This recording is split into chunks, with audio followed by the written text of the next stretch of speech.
రేయ్ మీకు 5 నిమిషాలు టైం ఇస్తున్నాను. ఇంతలోపల ఏదో ఒక జంతు బొమ్మ సిపిఎల్ నాకు. Ready start.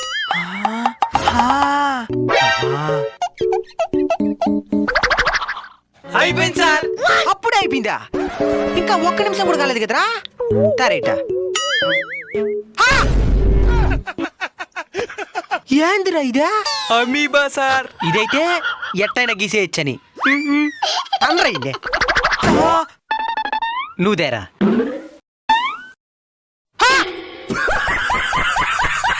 సూపర్ గా ఉండదు కుక్క బొమ్మ. ఎట్టయినవా? దానికి 1, 2 తెలిస్తే చాలు సార్. మన తెలుగు కథ బాగా తెలిసిన బొమ్మది. ఎడా ఎట్ట గీసినావు? ఇంకోసారి గీయా. 5, 5, 3 5, 5, 3 దీని కలిపినామా, దీని కొట్టినామా, దీని కలిపినామా, దీని 5 కొట్టినామా, దీని 3 కొట్టినామా, మధ్యలో ఒక గీతేనామా, ఒక్క అన్ను 4కి. గుర్తుకొస్తున్నాయి గుర్తుకొస్తున్నాయి